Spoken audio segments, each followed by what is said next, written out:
I'm Hana. And I'm Chevi.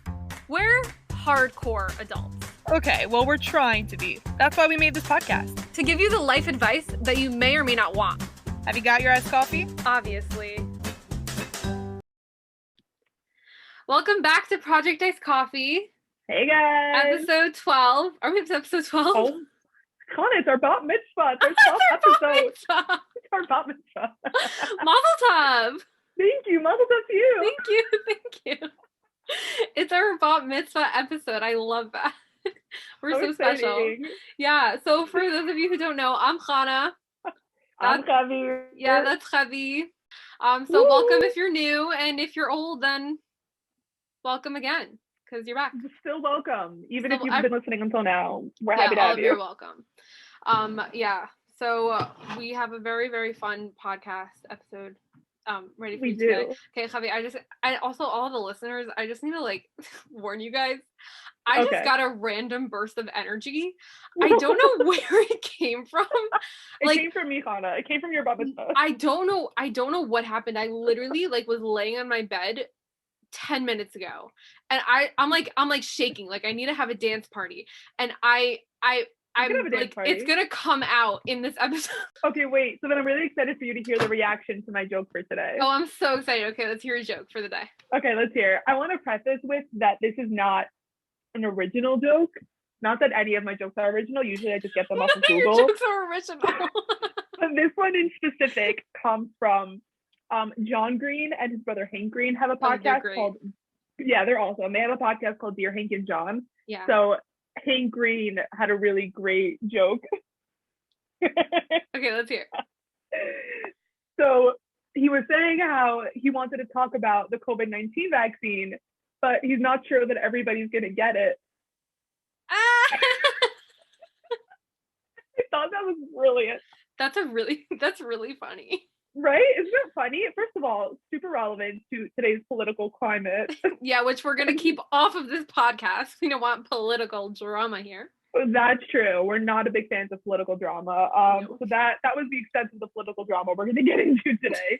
Yeah. And speaking of political drama, Hana, did you have an iced coffee today that you want to tell us about? Yes. So, right here, also, again, we started recording at night. I think our listeners need to know that. So I don't have an iced coffee here and now. Right now, I have my beautiful cup of water. It's my social distance queen water bottle, because I am a social distance queen. Facts. Filled with water, because I realize I am extremely dehydrated by the amount of coffee that I had today. Also facts. Yes. So this morning, I actually went to the bagel store and I got a coffee. Ooh. I got an iced coffee with almond milk, really nothing special, because it was actually really good. Because after Pesach, I feel so disgusting by how much sugar has been inhaled in my body that I'm like, okay, I cannot eat sugar or dairy forever. No, not forever, because I do love sugar and dairy. But I decided that I think I'm gonna stay away from it for a little bit for now. So we're sticking with my regular either cold brew or regular iced coffee with almond milk for a while. But it was really good. I really appreciated it. And then I had another coffee after. I think maybe that's why I'm shaking, even though this was 7 hours ago. So you should be good. But I guess if you had to, I mean, speaking as someone who has one or two on the regular, I don't know what I have to stand on, but you'll be fine. You'll be okay. Exactly. I know it's really been so long. We didn't have an episode.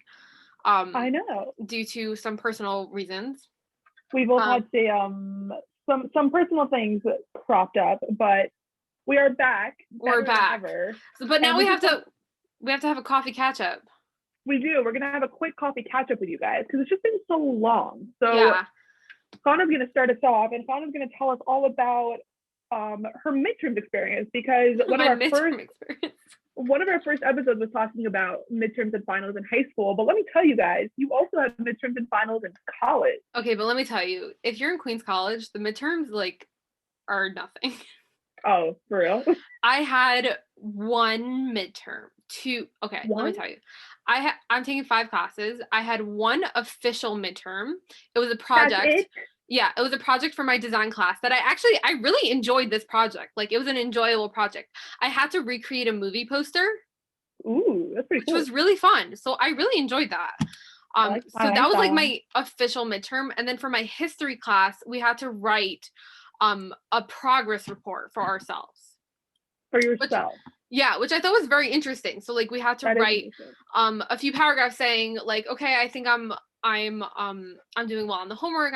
I'm paying attention in class. I'm taking notes, like just so that like the teacher knows where you're at. And that was our midterm. And then the other classes, I did not have a midterm. Okay, well, welcome to Queens. That makes me really sad because I had like 5 midterms and it was really How did that go? What did I have? I had some we did better than others. I had, the cool thing about Stern is that you have Judaics and Gen Ed, general studies. That's fun. What we call it. So I had a poli-sci midterm, which we're not going to talk about, but we passed it. It's over. Baruch Hashem. Baruch Hashem. I had to write a paper for my Devarim class, which I actually did really well on, and I gave a presentation. That's amazing. That was cool. Yeah, and thank you. And then what else did we have? I had to write a paper for my English class. Ooh, that's exciting. Yeah, it was one time. And then I had a Gemara test. Yes, that's right, kids. More political drama for you. I had Gemara. Abby's taking Gemara. Abby takes Gemara. It was pretty intense. I know. But that was a fun time. And I think that was it, actually. That's and then really I had a psychology midterm. I had my psych midterm. Wow. That's really, really intense. I'm very thankful that I did not have many midterms. You should be, because guess what? I'm a psych major in Stern, and I only took 1 psych class this semester. So that's incredible. So let me know. I'll let you know. Please let me know. I will let you know. Exactly. So then after midterm came Pesach. Pesach, yeah. Chevi, how was your Pesach? Baruch Hashem, my Pesach was incredible. I was in Orlando with the rest of the Jewish nation. Yep. I'm telling you, the entire 5 towns was there. I was home. Literally, no one was here. That's scary. Wow. Empty. Yeah. I mean, I think a lot of people were either in Miami or Orlando. I know some people went to Arizona. I was in Encore, which is like, if you know anything about the Orlando area, there's a bunch of these vacation rental homes that are like grouped together in little villages, for lack of a better word, and like little compounds. It's like a village. It was. Yeah, you could call it like a village. Right, like village. So I was in the one that's called Encore, which like a lot of Jews were there also. It was a lot of fun. Really fun. My college roommate was actually also there, so that was nice. That's cute. Yeah, that was pretty cool. So you got to chill with someone. I ran into like a lot of people that I haven't seen in years because that's just how it works. Yeah, that is literally how it works. So it was a fun time. I got a really cool tan, guys. You can't see it, but I got the coolest. Yeah, Chevi got an incredible tan. Hana, I'm going to show you. Do you see that line on my arm? She has, guys, I'm going to describe it for you. She has the biggest, sneezest tan you could ever see in your life. I'm not going to lie. Like, I'm really proud. Yeah, you really should be. It's right below the elbow, and it's, and also, she's heavy, so she tans very easily. So like, you can't blame her. Otherwise, there's me who burns really easily, and that's also true. Then your legs get swollen. Based on a true story. Speaking of true stories. Hana, how was your Pesach in the Holy 5 Towns? The Heilige 5 Towns. It was really nice.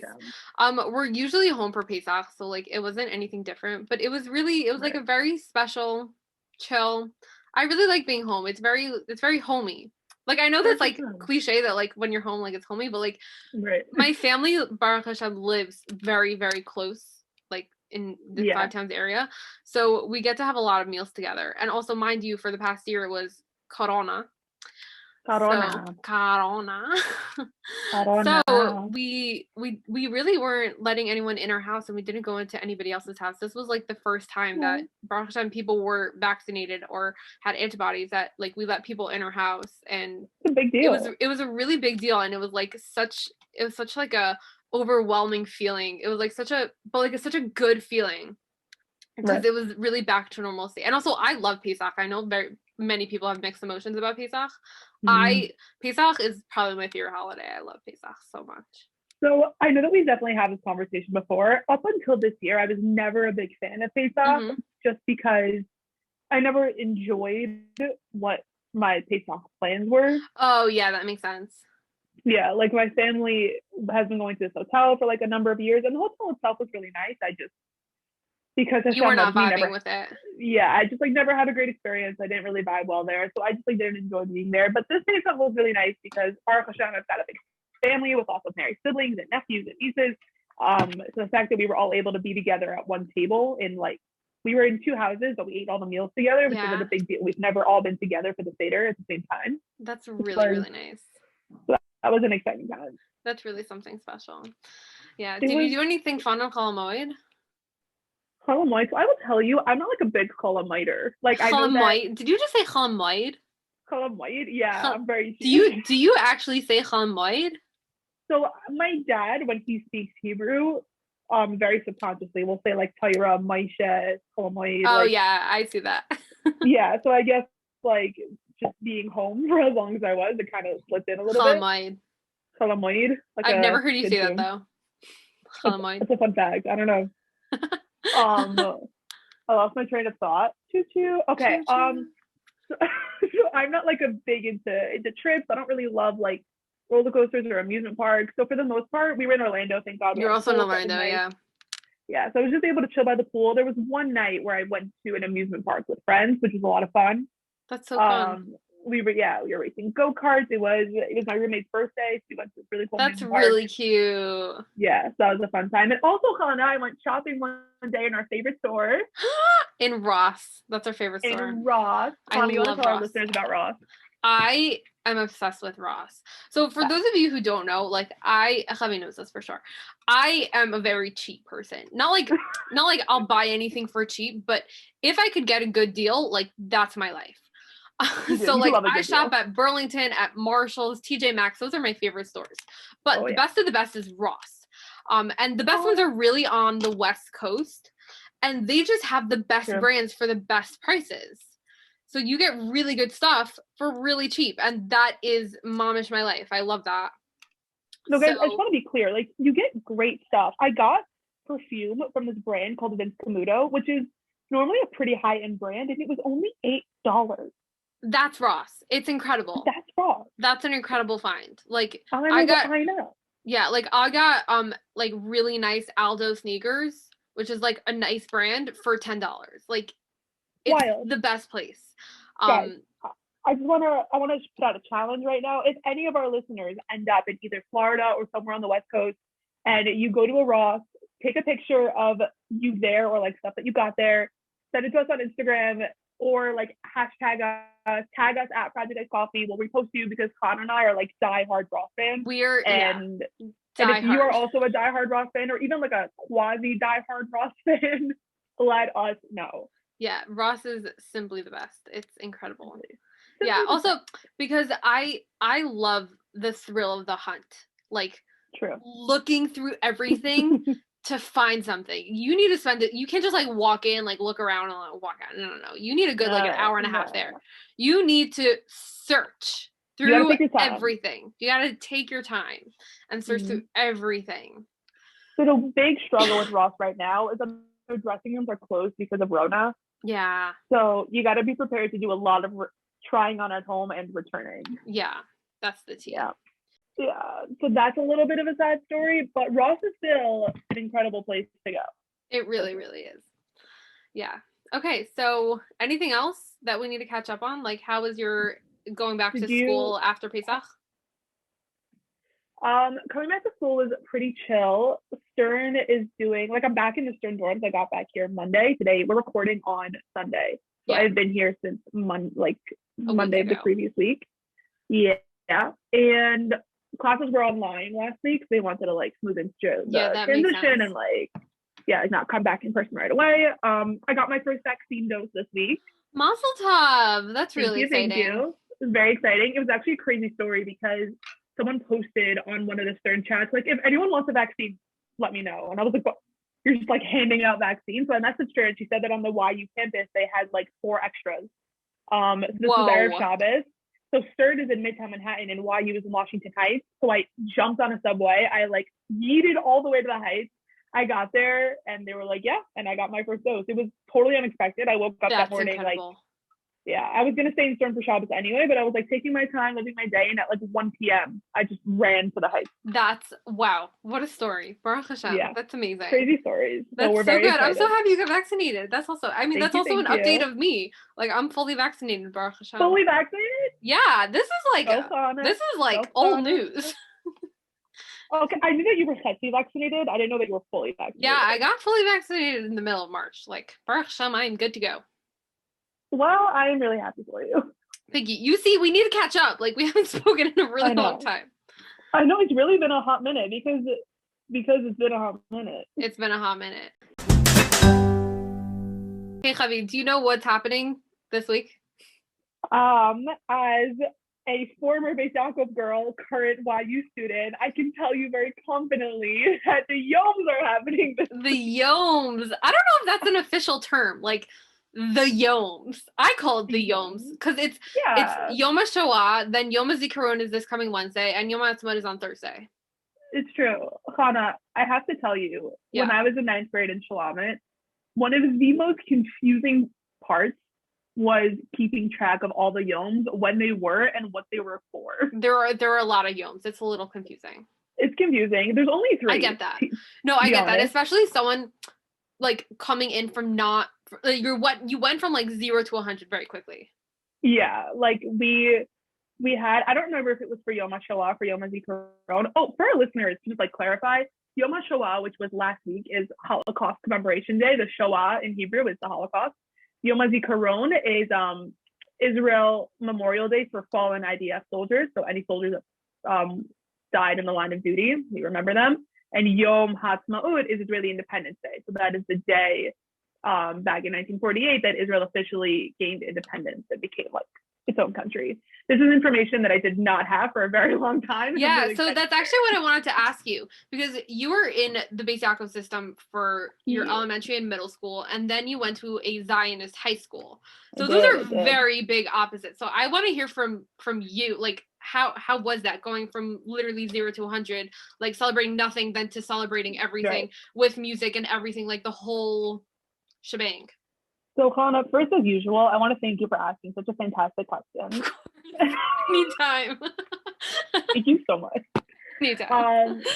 And second of all, yeah, it was pretty wild. I don't know if any other girls who have gone from Bais Yaakov Elementary to Zionist high schools have had a similar experience. I haven't spoken to many, but it was really crazy because I had never heard the words Yom HaAtzmaut or Hatikva like in my life. I didn't know what these things were.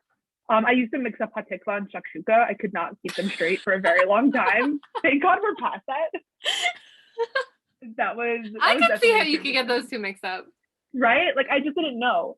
It was also weird because, like, I grew up going to the Israeli Day Parade. My parents took me every year, even as a kid. I guess I just never made the distinction between, like, Medina Israel and, like, I don't know, like, the whole shtick with the Israeli government and all that. Like, I just didn't know.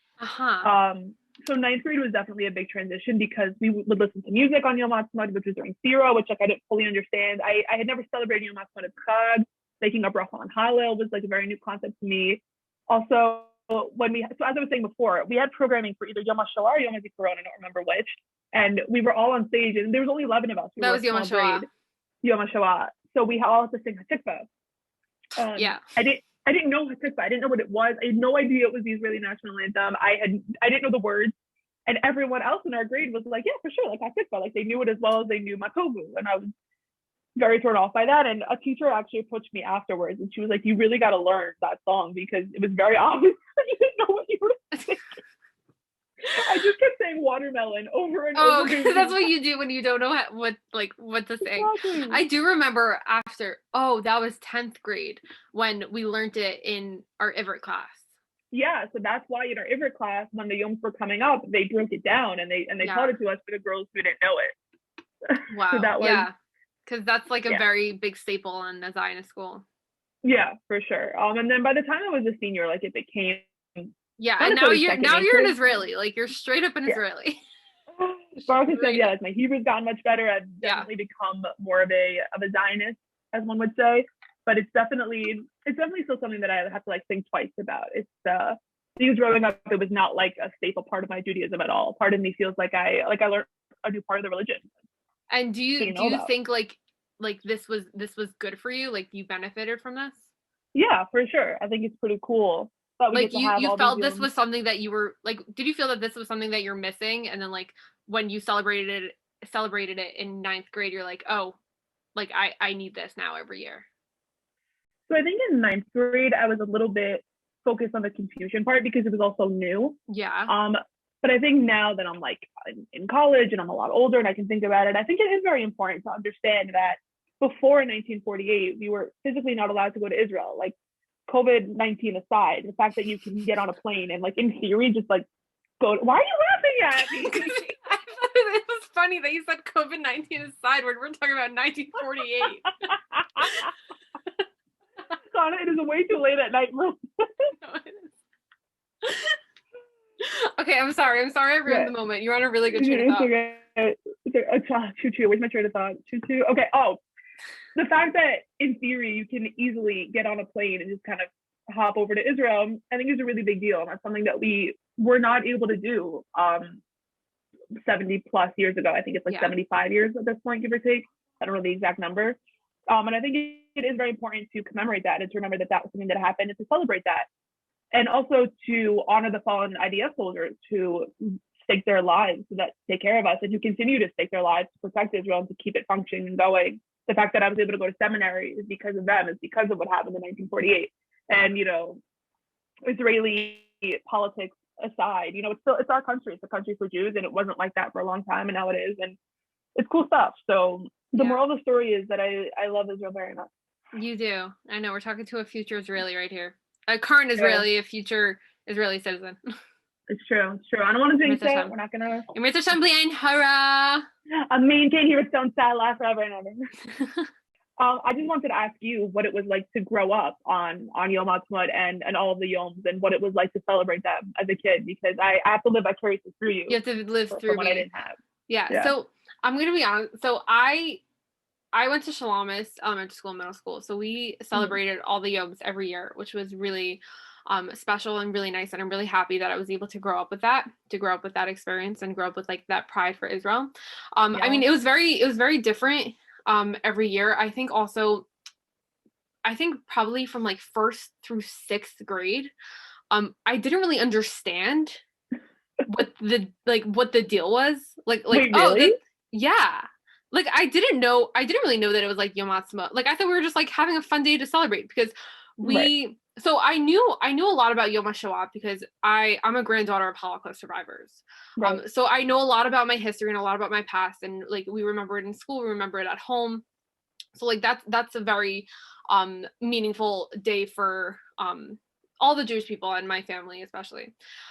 So that's something that like I would know about every year. But even like Yom HaZikaron and Yom Ha'atzmaut, like I remember being a little bit confused. Like I always look forward to that day in the calendar. I knew it was sometime after Pesach, where we would have like an Israel fair, and like every classroom would be like a different part of Israel, and you had projects and activities, and you would dance, and then they made the lunchroom look like an airplane as if we were flying to Israel. I remember that very clearly, and I love that. But I just remember being confused, like why are we doing this? And then I think as I got older, I really understood more of the meaning behind everything, the meaning behind Yom Ha'atzmaut and Yom HaZikaron. And I really appreciate having that understanding, and also just having this, like that experience from my childhood, from my school and from my home, all through seminary. And even this year, like I decided that even though I'm in Queens College, we don't celebrate Yom Ha'atzmaut in Queens College. So I'm like, I know, right? Shocker.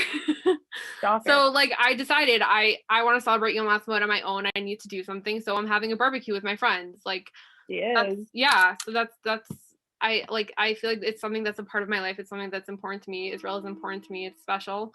So let's celebrate it. Yes. I don't know if that made sense, but okay. I think it made sense. I can hear the train in the background. Wow. That's my train of thought. Sorry. It's leaving. Oh no, speaking of Hana's train of thought, heading out the window, just Hana lives right by the Peter's train tracks. Okay, now so everyone could come and stalk me. Right, so now everyone could stalk Hana. I mean, the train tracks are pretty long. Yeah, no, I live near the train, so you could hear it very clearly. Yeah, I people who sleep over by my house, like they don't get it. They think I'm up all night. And between that and the flight path is right above me for the planes, and the planes are also very loud. So people who like come in from Muncie or from like Baltimore, and they're like, how the heck do you sleep at night? Like there are planes, there are trains. It's so loud. But for me, it's just background noise. I'm so used to it. Literally. It's the same, like my house is not far from Peninsula. Now everyone knows where I live too. And my room will sometimes shake. Like when really big trucks go by, they'll like rattle a pothole that also connects to like under my house, and like things will fall off my desk if like too many cars go by. And you know, people are like, how on earth do you sleep here? I'm like, I don't know, large truck horns are just lullabies. And they're your lullabies. So well, I mean, now if you guys didn't know, like Chevi lives in the city, so I'm sure it's not that different. Oh my gosh, guys. Okay. But we're not doing really major plot twist. I have a really major plot twist fun fact for everybody. I go to Stern. Chevi lives in the city. I live in the city. Whoa. If you guys ever see, sometimes I'll post stories like from Bryant Park or from around the city. So all the million Starbucks that you have there.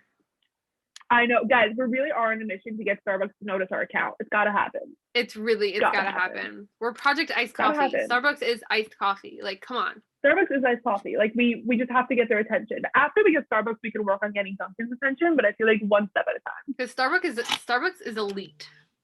Starbucks is elite. So I feel like once we get there, there's nothing that we can't do. Exactly. So that's our goal for this podcast. That's one really and single goal. We have, this podcast is one goal, and it's not to give quazi advice to the young women of the Jewish community, and it is not to give Hana and myself something to put on our LinkedIn profiles and future work resumes. The purpose of this podcast is to get Starbucks to like our Instagram page. That is the sole purpose of this podcast. Sole purpose. To get Starbucks to notice us. To get Starbucks to notice us. Guys, I also want to give y'all, did I just say y'all? You just said y'all. We're just going to accept that and move on. We're just going to move on. The one piece of advice I could give you all. There we go. Is to, I don't know, y'all. Oh my God. Chevi. I'm literally Southern. It's the tan, I'm telling you. It's the Florida Pesach tan, I'm telling you. It's made me Southern. You're Southern now. I can't English. I'm just Southern now. Having the podcast, I don't know, Hana, if you can relate to this, has been really great for my work life experience. Not that I've been applying for so many jobs, but I've been applying to summer programs, and I applied for this position in Stern. And every time they bring up like, oh, tell us more about this podcast that you do. So my advice to our listeners would be not necessarily to have specifically a podcast. If that's something you're into, please go ahead and do that. I think podcasts are awesome. If you need help getting started, message us on Instagram. We'll give you some tips on how to get started. But to have something kind of unique that stands out, whether it's like a blog or a business that you run, or just like something cute, or like some sort of job that you had that's unique. The podcast has just been really great for individuality on a resume. Yeah, it's really awesome. But I also just want to clarify that like that is not the reason why we're doing this podcast. Like for sure not. Our reason is because me and Chevi need to catch up with each other because we never see each other. And we want to give advice to all of you who could benefit or won't and just like listening to us for some odd reason. But this that is a really big added bonus, and we do appreciate that. Yeah. That was my 2 cents. That's your 2 cents. Shall we move on? I think we should, because I'm really excited for. I'm so excited for what we have coming up. I'm so excited. You want to introduce it? Yeah. So our next, should we call it like a little game that we're gonna play? It's like a little conversation game situation. Could we call it an icebreaker to get to know each other better? Yeah, because it's like we don't know each other at all. We barely know each other. Hi, so I'm Hana Adler. Nice to meet you. Hi, my name is Charlap. So nice to meet you. Virtual. So we're gonna play this little icebreaker game called Unpopular Opinions. Woo! Where we are going to pick a topic and share our opinions on it. I'm so excited. It's as simple as that. Okay. Hana, I'm saying the first one. Are you ready? Yeah, you say the first one. Okay, guys. Unpopular opinion. Water is not wet. Ooh, okay. Wait, no, I actually have to think about this one. Water. Okay. While you think, I will say. Yeah, you say. Water is not wet. You think water is not wet. Water is not wet. Okay. Okay. Yeah, I don't think water is wet either. Water is not wet. I'll tell you why. I used to think that water was wet, and I got into that's why I'm confused, because you used to think water is wet. I always thought water was not wet, and we would disagree. Exactly. I'll tell you. I was talking to my brother Shimmy about it. We didn't get into a fight. We were talking about it. And I used to think that water was wet, but then he made a very good point that water makes other things wet, but water itself cannot be wet. Exactly. Right. So like, if water is on a surface, then that surface is wet, but the water itself is just water, so it can't be wet. 100%. Okay. 100%. I also want to say that we have a lot of other unpopular opinions to discuss that Hana and I don't agree on, so they're going to be a lot more fun. Yeah, it's going to be a lot more fun, but that was a good starter icebreaker. Yeah, I just happen to love that one because it makes no sense, but it makes sense. Yeah, that's a really funny one. Okay, so I'll do the next one. Okay. I do not like tomatoes. I think they are gross and disgusting. They ruin sandwiches. They ruin salads. They are just, they're useless. No, they're not useless. They're yummy. I don't get it. They're slimy. There's so many seeds inside of it. How do you eat it? And the thing is, with your teeth, Hana. How do you eat anything? No, obviously, but their flavor is so sharp and like so it like overtakes the entire salad or sandwich that when I bite into a sandwich and there is a slice of a tomato in it, the only thing I will taste is the tomato. Okay, I'm gonna disagree because I think that tomato is a very complementary flavor to the other things that you would find in like a salad or a sandwich or other places that would be appropriate to have tomatoes. And I don't find the taste to be overpowering. I find it to be a great addition. No. And it's very tasty and it's yummy and they're also very good for you. No. I never liked tomatoes. And they're not okay. I don't like whole tomatoes. I like cherry tomatoes. Like whole tomatoes I'll give you, but even whole tomatoes are great on hamburgers. I don't like they just either. add no. Yeah, whenever I order a salad, whenever I order a sandwich, no tomatoes. Ever. I know, because if it does come with tomatoes, who takes all your tomatoes? Yeah. Okay, but here's the thing. I do like ketchup, but I don't eat ketchup. Huh? Let me I like ketchup. I'll eat ketchup with French fries, but I have not really fun fact about me, I have not eaten ketchup in 8 years. What? Yeah. It's been 8 years since you last had ketchup? I have not had ketchup in 8 years. Really what am I supposed to do with this information? Like spray ketchup on you? Like this is not okay. I know. I mean, like I don't know. I just stopped eating ketchup one day. I'm like, I could do life without this. If only my medos could be like that. You know, like one day I just stopped speaking Lashon Hara. Amazing. 8 years old. Like that would be the goal. That one day I just be like, I haven't spoken Lashon Hara in 8 years. No, I'll actually tell you. I was on like a very strict diet when I was younger. Like I was with a nutritionist and they're like, yeah, like try to avoid things with extra sugar. They're like, for example, ketchup. So then I stopped eating ketchup. And then even when I stopped going to that nutritionist, like I just didn't continue eating ketchup because like I don't need it. But I will tell you, even though I like ketchup, French fries with Caesar dressing is much better. 10 times better. Okay. 1,000 times better. I don't, not necessarily with Caesar dressing, but French fries dipped in fun things is definitely a favorite activity of mine. In Israel, I got very into French fries dipped in maple syrup. What? I know. When I first saw it, because I was ordering from Burger Bar in Israel. Right, that place. And I was ordering French fries and they were like, and I was looking through the sauce options and I saw maple syrup and I was like, that's so weird and I desperately want to try it. Fun fact about me is I love weird food combinations and I'm always down to try any weird food combo. Yeah. So I was like totally getting on that and it was so good. And for the rest of my time in Israel, every time I got French fries, I got it with maple syrup. So that's really interesting. I don't like maple syrup. Hana, you're missing out. I don't like maple syrup. And this leads us to our next one. I don't like cereal. Cereal is the greatest food of all time. It's literally what I live on. You can ask my parents. I eat cereal for breakfast, lunch, and dinner. And I know like, you do. They're like, honey, you should try other things. And I was like, well, I don't have French fries and I don't have maple syrup. So I'm just going to pound cereal for the rest of my life. I don't like any type of cereal. And one of the main reasons is that I don't like milk. You don't like milk? No, I don't like the taste of milk. So I can't have it in cereal. But then I don't know. I feel like cereal and milk are so are always together that even I had cereal milk as a kid. So even when I eat cereal now, I taste milk. Oh, interesting. Because like my mind associates it with milk. So now I can't even have cereal now. You see what I mean? So Sana, I will tell you, one of the first times that I slept by your house, and then we woke up in the morning and you're like, oh, what do you want for breakfast? And I was like, oh, just like cereal and milk. And you're like, oh, I don't really eat cereal, but like I'll see what we have. And I didn't say anything, but internally I was like, who am I becoming friends with? The girl who doesn't eat cereal. Eat cereal. I was shocked. My neshama hurt. Like you don't. I'm really sorry. You don't need to. Like you should be. Like I accept your apology. You know what? I'm actually not sorry. I'm not sorry to be me. I don't like cereal. Yeah, I received my apology for myself. You guys heard it here first on Project Best Coffee. Javi and Sana are having cereal beef. Yeah, but I have wonderful breakfast. Let me tell you, I make smoothies. I have yogurts. I make parfaits. I make eggs. I make avocado toast. Who needs cereal?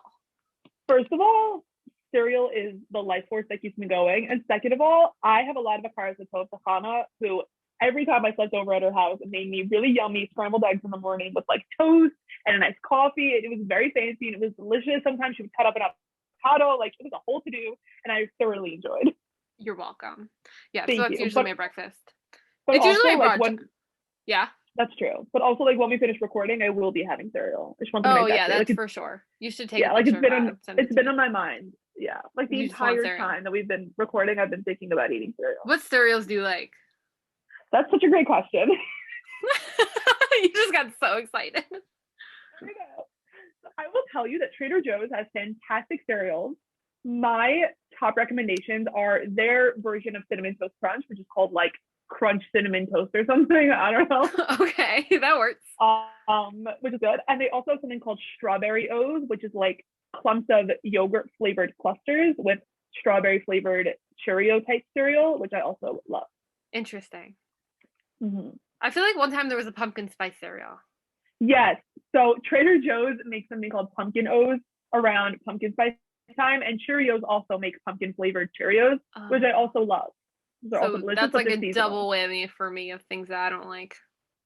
Oh, that's right. I'm the pumpkin girl. I don't like pumpkin spice. I don't like pumpkin. I don't like pumpkin pie. I'm not a pumpkin girl.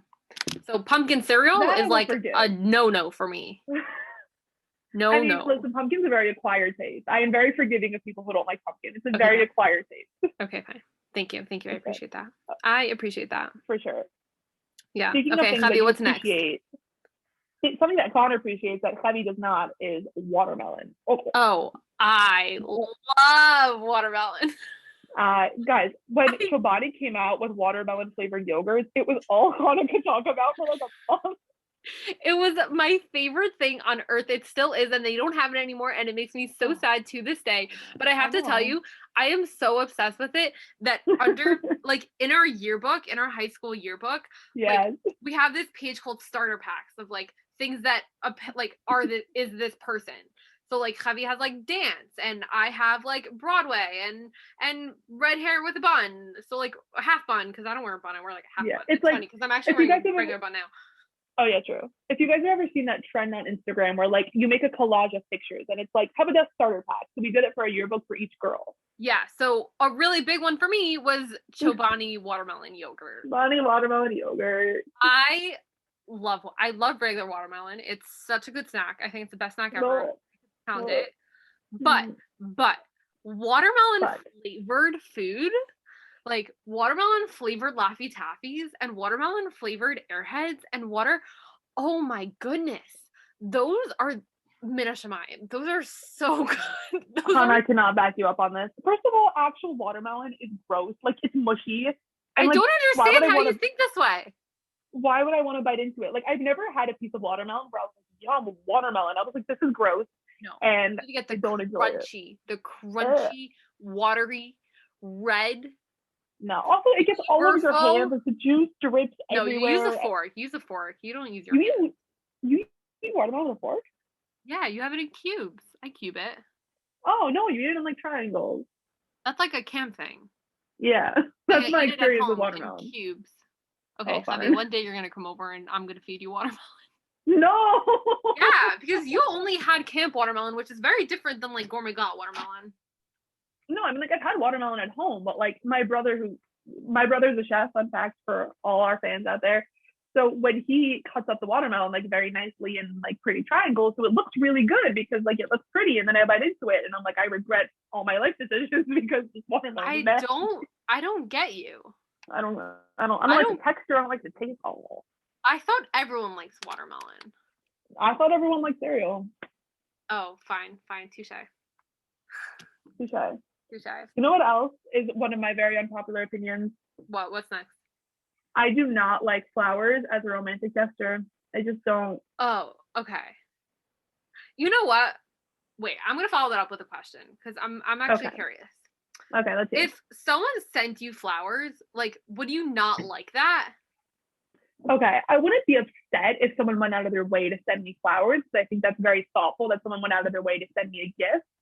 I think that flowers in general are very annoying to take care of. They die very quickly. They're very messy. They're annoying to put in the vase. They attract bugs, and like they just, like I said, like they die quickly and then they look gross and then they're just sitting in the vase and you just have to get rid of them. And like, I just don't have an interest. Why? And also they're expensive. Why would you spend so much money on something that's going to go on the garbage in like 5 minutes when you can get something that's equally as pretty that will last longer, or you'll get more use out of? I disagree. I think flowers are a really nice gesture because then you leave them on your table and you get to look at them and it reminds you of that person. Not that I ever personally received flowers from someone. Me neither. So I don't know. But if someone were to send me flowers, hint. Am I sending you flowers now? Like what? Or whoever's listening. If anyone wants to send Hana flowers, her address is next to the train tracks. Feel free to send her as much flowers as you want. Many flowers because they're pretty, and you put them in a vase, and like as you're cutting them, like you're thinking of this person, and like you're so grateful. No, as you're cutting them, your hands are falling off because they're so stiff. Okay, well then you need to get a good flower cutter. Oh, yeah, now I have to buy flower cutters too after someone paid all this money for flowers. Yes. Yeah, I appreciate flowers. I think it's a really nice gesture. It's romantic. I think it's a classic. It is a classic. It's true. Also, flowers have weird names. Like, I hear people talk about flowers and they're like, the hydrangeas went really well with the marigolds. And like, I don't know what you say. It's really funny because I know exactly what you're talking about. Like, I know what those flowers are. Okay, I was just like pulling words out of my head. So I'm glad that one of us knows what I'm talking about. You know, I guess I'm just a little higher class than you. Wow. Okay, she went there. Wow. I know. Shade has been thrown. Shade has been thrown. Shade has been thrown. I'm sorry. I didn't mean to throw the shade. It's okay. I caught it, and I'm taking good care of it. Unlike okay. flowers. Well, Chevi, I have another question for you. Sure. I don't know why all these unpopular opinion questions have to do with food, but we're just gonna go with it. We're gonna go with it. Is a hot dog a sandwich? Okay. This is a very good question. I want to preface with how great a question this is because it's almost as good as is the water wet question. Yeah. It's not quite as good, but it's like almost there. It's almost there. Almost there. I would say that a hot dog is technically a sandwich. Emotionally, I don't think it would identify as a sandwich, but I think on paper it is a sandwich. Okay, explain. Because what is a sandwich? What is a sandwich? If we think about it, what is a sandwich? If you think about it in abstract terms, it's 2 pieces of bread with delicious things in between. So technically you would have like a protein and then let's say like some vegetables and some sauces. So essentially that's what you have with a hot dog, right? Like it's technically 1 piece of bread because the bun is like attached, but you have bread on both sides of your protein. And a lot of the time people will include vegetables and sauces and all that other fun stuff. But the process of eating a hot dog is not the same as the process of eating a sandwich. Okay, I see your point. And then I would like to counter with another point. So then would you consider a taco a sandwich? Oh, okay. No, I'll tell you why I don't consider a taco a sandwich because it doesn't involve bread. It involves the corn shell. What if you Mexican tacos? Yeah. What if you use a flour tortilla? So even so, then you have a tortilla, and then we're in like a whole other category of food of like burrito, wrap, taco. Like the same reason I wouldn't consider a wrap sandwich. I would consider a wrap. So what do you? Okay, I think a burger is a sandwich, emotionally and physically, right? Yes, a burger is a sandwich. I'll give you that. I would give you that. So a hot dog, I think I would agree with you. Right? Why? a hot dog's in a weird spot. It's emotionally not a sandwich, but on paper, like if we had to go to court, I think the court would rule it as a sandwich. We had to go to court.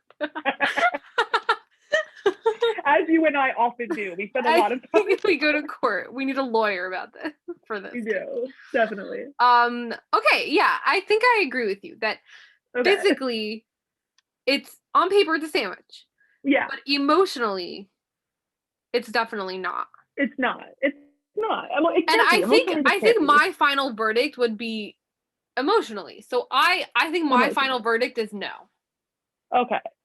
I think my final verdict is going to be yes, but I also support your final verdict. Okay, I think we agree to disagree. Right? Because I think it's kind of like, are you and I adults? You know? Because emotionally, no, not even a little bit. But on paper, we're both over 18. So like legally, we are adults. Oh. But emotionally, you and I are running a podcast where we talk about hot dogs as if this is a serious topic. So like, we're definitely not adults. But like, I had to call my insurance company today and ask them if I could have dental insurance, which is a very adult thing to do. Yeah. Okay. So, okay. I see your point. Okay. That was a very, very good, wait, what's the word? Mashal. Thank you. That's a very good mashal. Thank you. That physically we're adults, but emotionally we're not even close. Not even a little bit close. Yeah. No. All right, guys, that is a wrap for today's episode. Thank you. Hey, a wrap, a sandwich. That is a taco. You're laughing so hard. Thank you for your pity laughs, Hana. Much appreciated. Anytime. I should record it and just give it to you. And whenever you know, I'll make it my ringtone. Oh yeah, it sounds like a witch laugh.